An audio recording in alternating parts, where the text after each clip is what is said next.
Hai, Assalamualaikum warahmatullahi wabarakatuh dan salam sejahtera kepada semua. Okay, rasanya dah lama saya tak berkongsikan tentang tips berkaitan dengan kesihatan mental.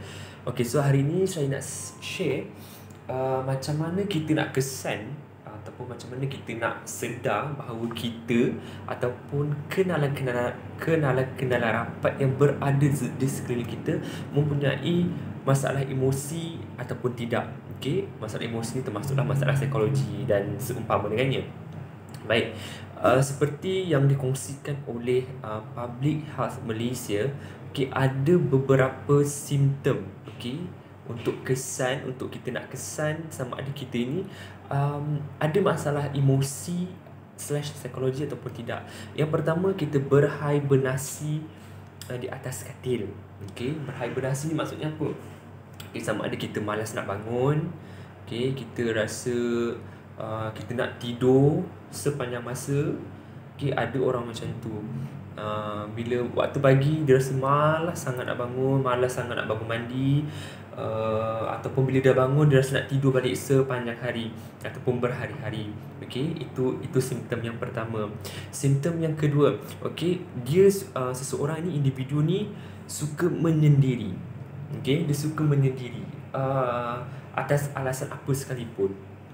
Okay, so kita kena perhatikanlah diri kita ataupun kenalan-kenalan rapat yang berada di sekeliling kita, sama ada kita cek balik, aku ni suka menyendiri ataupun simpulan-simpulan suka menyendiri. So mesti ada sebab di sebalik kenapa dia suka menyendiri. Baik, yang ketiga, individu itu selalu menangis. Okay, kerap menangis. Kadang-kadang ada sebab. Kalau ada sebab tu mungkin boleh diterima.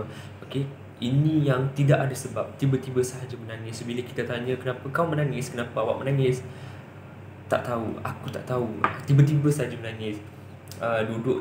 Bila duduk seorang-seorang tu air matanya keluar. Okay, itu juga adalah satu tanda. Kalau bagi mereka yang ada sebab yang munasabah juga, okay, bila dia menangis pun kita kena tengok juga. Okay, sebab kita tak nak dia terlalu lama menangis, nanti dia akan boleh drag kepada isu lain pula. Okay, dan seterusnya, simptom seterusnya adalah mood swing berhari-hari ataupun berjam-jam. Okay, mood dia tak stabil lah. Okay, kalau senang cakap, mood dia tak stabil. Sekejap okey, sekejap tak okey, sekejap okey, sekejap tak okey, selama berjam-jam ataupun berhari-hari. Okay. Simptom seterusnya adalah kalau kita ni ada masalah emosi, okay, anda ada kemungkinan untuk cancel plan last minute. Okay, bila kita dah rancang dengan teratur, dengan rapi, okay, tiba-tiba saja kita cancel kita punya segala rancangan kita pada saat-saat terakhir. Dan yang terakhir ialah kurang selera makan ataupun terlebih selera makan.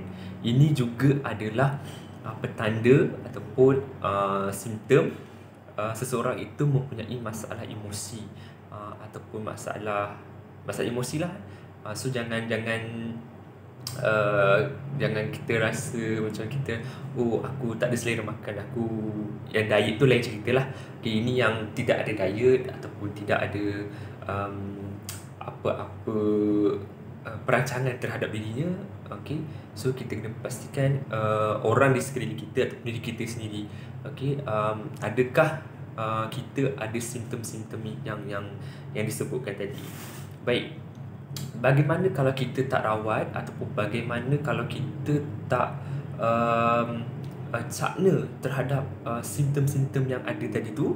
Okey, bila kita tak rawat dengan baik, kemungkinan ataupun mungkin boleh develop isu lain pula seperti kemurungan, kebimbangan, stres yang melampau dan sebagainya. Jadi macam mana kita nak cater, macam mana kita nak handle isu ini. Okay, setengah orang nampak benda ni simple, tapi masih tidak boleh buat step ini bukan step, maksudnya self care, okay, rawatan diri. Okay, alright. Yang pertama, okay, bila kita rasa stres, bila kita rasa emosi kita tak stabil, okay, cepat-cepat kita cari sokongan. Okay, siapa sokongan kita? Terpulang. Okay, kalau anda kata anda ada sokongan daripada keluarga yang baik, okay, jadikan ahli keluarga, ibu bapa, adik-beradik, saudara mara itu sebagai sokongan anda. Kalau anda rasa keluarga itu tidak memberi sokongan yang baik, okay, anda boleh cari siapa-siapa saja, kawan-kawan, ataupun kalau tak ada kawan-kawan, cari mereka yang ada isu yang sama. Okay, yang ada isu yang sama, supaya kita tak adalah rasa, oh, aku seorang saja yang ada isu ni. Okay, supaya kita sedar ada orang lain juga yang ada isu yang sama seperti kita. Baik, yang kedua ialah kurangkan hormon stres. Okay, hormon stres ni kita panggil sebagai hormon kortisol. Okay, bila hormon kortisol ni tinggi dalam badan, okay, itu yang kita membuatkan kita punya emosi ataupun mood tak stabil. Jadi kita kena berusaha untuk kurangkan hormon kortisol ini, okay, dengan cara mengamalkan teknik-teknik pengurusan stres. Semakin kerap anda mengamalkan teknik pengurusan stres, semakin cekap anda menguruskan stres ataupun emosi anda. Okey. Yang ketiga, tingkatkan sleep hygiene lah, okey, ataupun kualiti tidur. Okey, ada banyak cara yang dikongsikan oleh para ilmuwan ataupun para pakar untuk meningkatkan kualiti tidur, okey, untuk dapatkan tidur yang baik. Gangguan tidur ataupun tidur yang tidak teratur juga mampu mempengaruhi kestabilan emosi. Okey. Yang seterusnya adalah sibukkan diri. Sibukkan diri dengan perkara-perkara yang kita suka buat. Okey, kebiasaannya, okey, bila kita stres ataupun kita ada masalah emosi, kita lebih cenderung untuk tidak berbuat apa-apa. Kita lebih cenderung duduk diam, bersendiri, menangis tepi bujur katil. Okey, itu kebiasaan yang kita buatlah. Tapi lepas ni, kalau kita sedar yang kita ini mengalami ketidakstabilan emosi, cepat-cepat kita sibukkan diri dengan perkara-perkara yang kita suka buat, hobi kita. Ataupun kalau tak ada hobi, create hobi baru.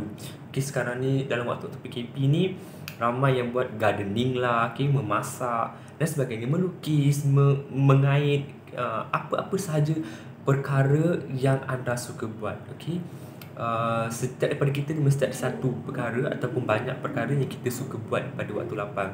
So, bila kita stres, bila kita ada mengalami gangguan emosi, cepat-cepat kita sibukkan diri, cari kekuatan kita dekat mana. Okey, yang seterusnya ialah bila kita ada masalah emosi, kita lebih cenderung untuk berfikir yang negatif.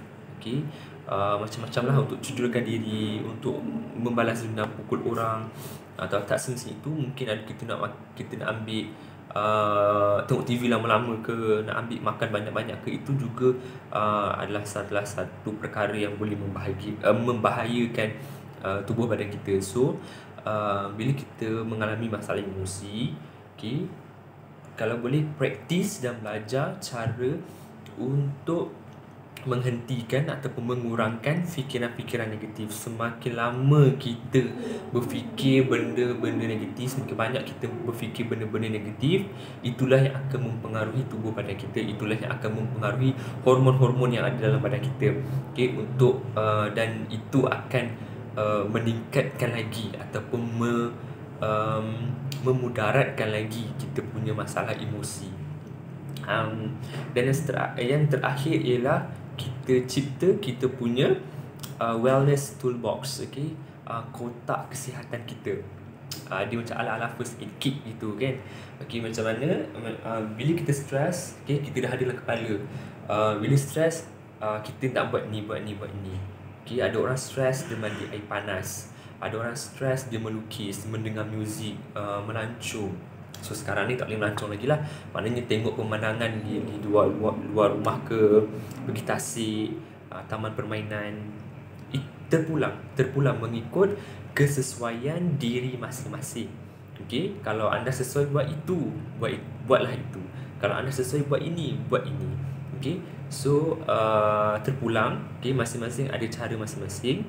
Yang penting bagaimana cara kita menguruskan stres kita, macam mana kita menguruskan tekanan kita, dan macam mana cara kita menguruskan emosi kita. Ingat, mental health matters. Okay, sama-sama kita jaga emosi kita. Bye, jumpa lagi.